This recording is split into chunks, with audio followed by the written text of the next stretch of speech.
Okay. So napagdesisyonan na itong inulitan natin ng waterproofing, no? Tsaka may konting gapak. Ay, kikita. Ayun, tsaka may konting gapak doon sa may bandang gitna, no? Itatiles na lang uli natin. Bayan.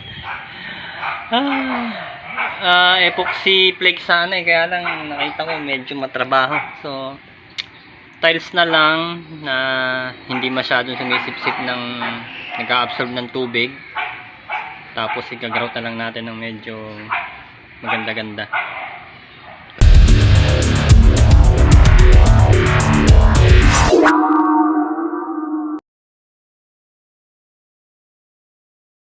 So ayan, nakikita nyo may mga ginagay ako ditong anong tawag to? Puto-puto.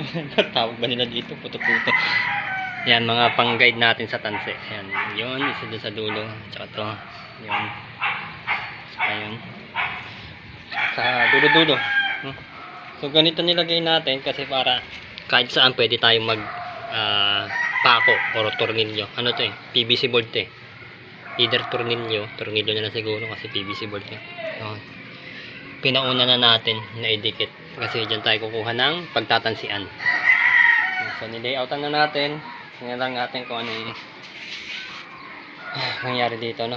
Yung mga gapak nasa laba. Para hindi matuluyan yung gapak habang maliit pa. Kasi ang gagamitin natin at tile adhesive naman is yung pang heavy duty na. So, sana hindi matuluyan, no? At medyo magastos din ang magpabakbak kasi kaya ayoko nang bakbakin. Ginamitan na lang natin ng heavy duty na tile adhesive. At tingnan natin kung maganda bang kalabasan, no? At saka sa mga susunod na panahon pa kung maggagapak pa rin ba. Okay, abangan nyo. Okay, eto na, no? So, katakot-takot na tanse. Yan, dami. Hindi kita, lapitan natin. Yan, kita na, diba? So dito tayo magsisimula. Dito, pinansian na lang din natin ng mga ilang piraso. Sabihin ko sa'yo kung yung tanse. Etong dulo, nilevelan muna natin na syempre. And gamit yung mga yan, laser, level hose. Doble-doble na eh. Etong mga tansi na to para sa klebe ng tubig. Ayun o. Tsaka 60. Tsaka yung offset niya dito. Lalagay lang tayo ng ano dyan, pinaka-gutter nya. Ito 60 rin. Ito. Ito naman yung horizontal na paskwala na nakalibel din. So dalawang ano yan, tawag dito. Ito yung klebe. Ito yung sa layout ng tiles, itong dalawang to. Yung eskwala nya. So lahat ng tubig papunta doon. Tapos ito nakaklebe rin pala to. Papuntang ganit, papunta naman dito. Para mapunta sa gutter yung tubig. Tapos pupunta yung tubig. Yung tubig sa gutter pupunta sa butas. Ayun yung butas eh. So, isang matinding pa diskarte sa pagtatansi. So, level muna kayo ng laser. Tapos sukatin nyo ng metro kung gaano kalalim to. Malalaman nyo naman yan kung mataas mababa kapag nakikita nyo sa laser. Gabi kasi natin to ni-layout kaya hindi natin na video.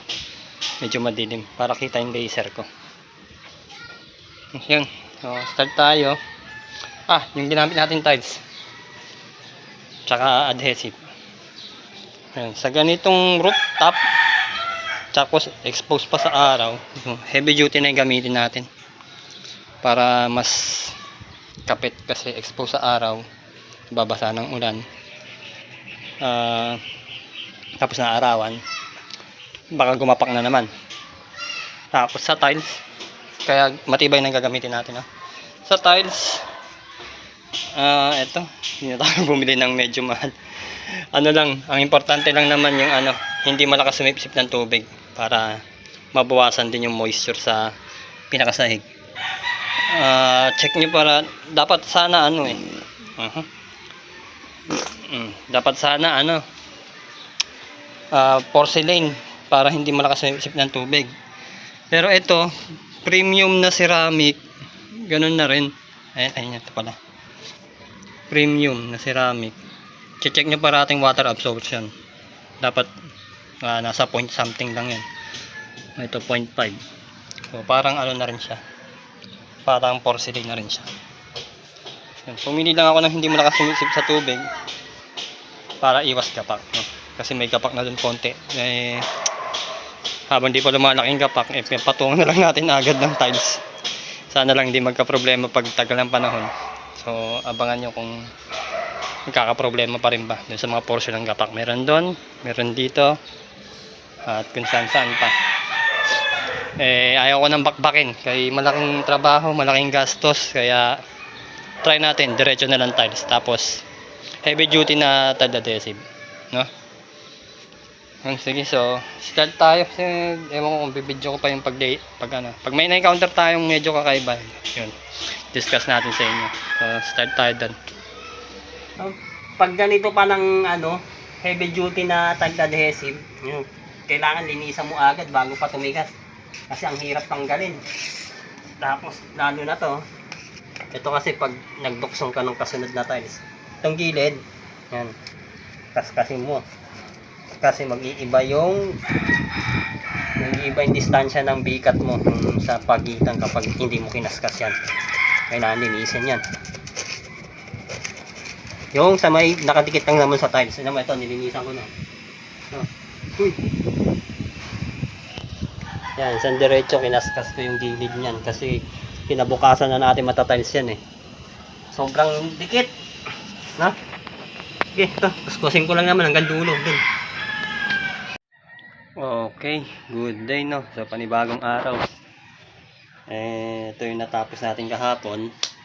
Hindi ko na rin masyado binidyo kasi may video na naman din tayo tungkol dito sa pagtatiles. So discuss ko lang. Yan. Ay, pagano.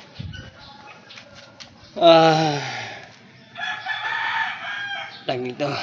So, process natin ay purong tile adhesive, no? Siguro naman hindi na hiwalay yung didikit yung gapak dyan. Kasi yun naman kapal, ganyan. Although sa iba manipis. Hinahabol lang natin yung dating plebe nya. Ang kaso, dalawa kasing klebe nito, isang papunta doon sa kanila, isang papunta dito sa kanan. Kasi ayun yung mga butas ng tubig pababa. Ayun, yung iduduksong natin dito, since kabilaan ang klebe, magbabanggaan yung kantuhan ng tiles dito. So siguro yung sunod na tiles medyo 45 natin yung kanto sa ilalim. Kahit hindi 45, konti lang naman. Para pag paano po may masasample, wala yung tiles para pag tinebe natin pababa dito, hindi pagtatamaan yung kanto. Tapos yan, so tsaka linis ng mga gamit kasi kapag tumigas yung heavy duty na tile adhesive, sobrang makapit, hirap na tanggalin.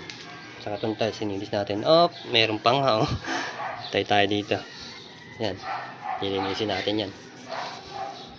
Hirap pa naman tanggalin. Pero habang hindi pa nag-cure ng habang tumatagal kasi ang konkreto, lalong tumitigas.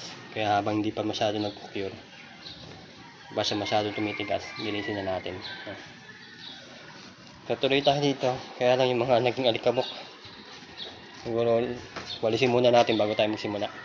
Tapos tuloy sa pagtatiles na. Tapon na yung mga dumi-dumi na yan. Hindi naman din maiwasan. Okay, ngayon naman gagawa tayo ng parang pinaka-gutter natin dito. Yan, mag-iwan tayo dito mga 3 inches. Tapos kinuha natin yung cutting nya dito sa kabila. Nagpatong tayong tiles dito, isang diretso na.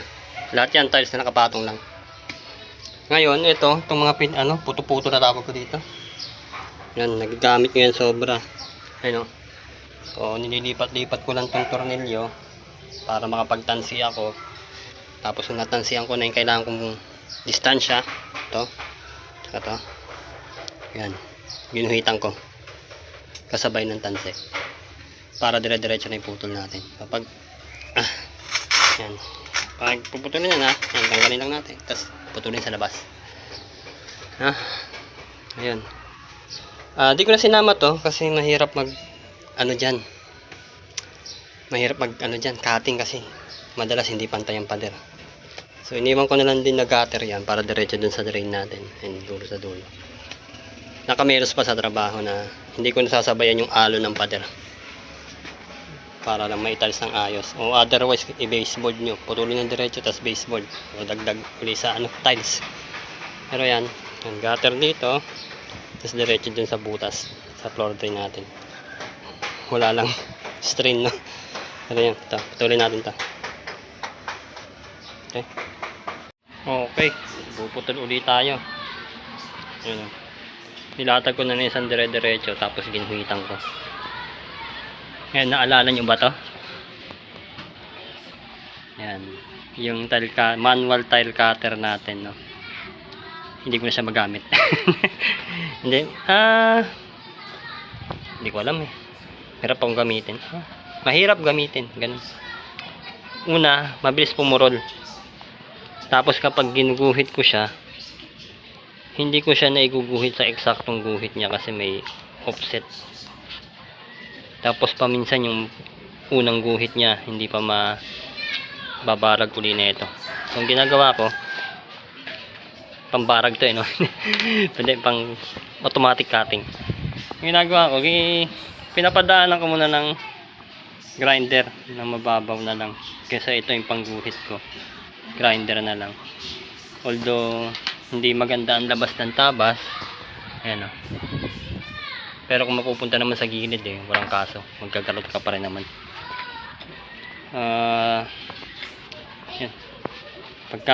Pagkapadaan ng grinder, tsaka natin gagamitan nito. So hindi ko na ginagamit to.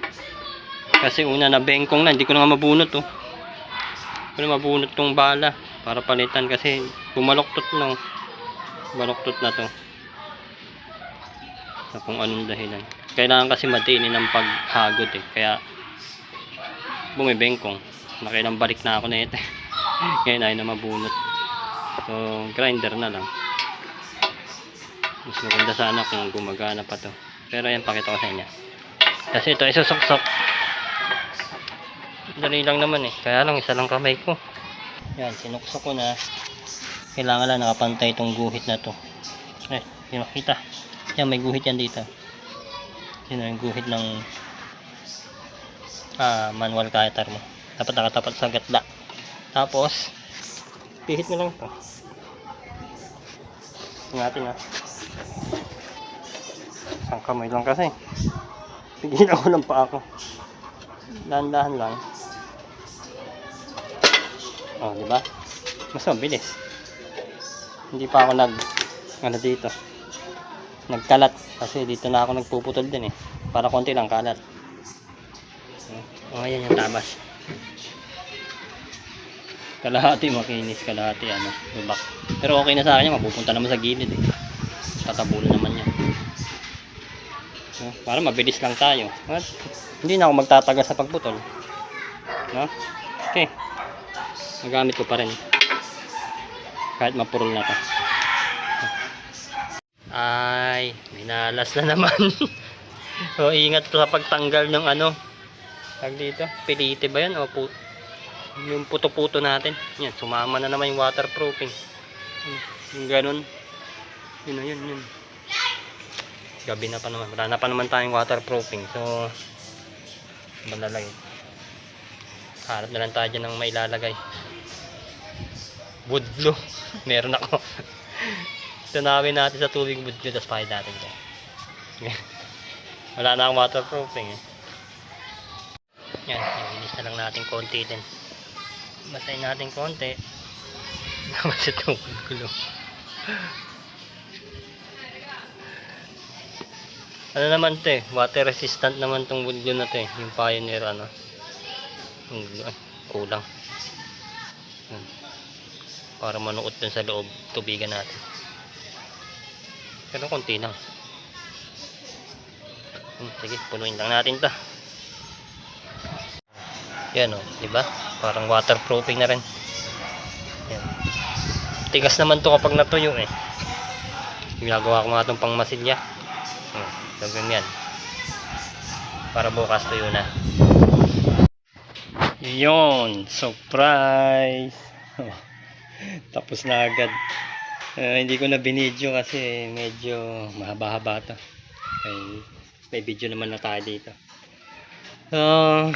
Okay naman. At actually tumagal pa to ng ilang araw eh. Pinatagal ko muna. Hinayaan ko muna mag-cure yung dito, yung palaman niya sa ilalim. Tsaka katakot-takot na linis kasi medyo masemento yan nung una. Nilinis natin ang nilinis. Tapos nagtagal kasi butas yung kamay ko. So pag heavy duty na tide adhesive, masyadong makapit sa sa kamay. Tsaka malakas makabutas ng daliri. Mas maganda na gumamit kayo ng tile holder natin.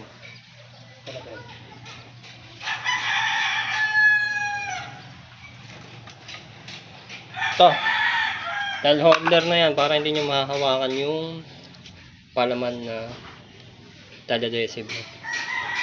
Tapos yan, medyo nilakihan ko na lang yung gap kasi nagbabanggaan yan kapag lumindol, ganun. Kaya nag-expand yung konkreto. Hindi rin maganda yung 0-0 ang gap. Ayan. Okay. Ganda naman. At yung gapak, yan natin. Ayan, andun pa rin yung gapak na yung lumang topping niya. Pero sana naman hindi matuluyan, no? Ang tabayanan natin. Sige, abangan nyo sa mga tagal pa ng panahon, ibibidyo din natin. Okay. At ito yung nasabi kong ginawa kong gutter. Ginawa kong gutter, diyan mapupunta yung tubig. Kasi doon yung butas ko. Hindi ko matiles na isang buo kay may existing na butas, matatabunan. Ito rin, gutter yan. Papunta rin doon, may butas pa doon sa kabila. Naka-side gutter kasi ako. Naka-side yung drain ko. Ayan. Pansin nyo? Pansin nyo yung hindi pagkapantay-pantay ng pader. Dito makipot. Tapos dito malubag. Kaya hindi ko na rin tinayos yung gilid. Hirap mag-cutting. At least naka-save ng time. Mabilis ko natapos. Ako lang din kasi mag-isa na ito. Tiles na ito. Pakunti-kunti lang.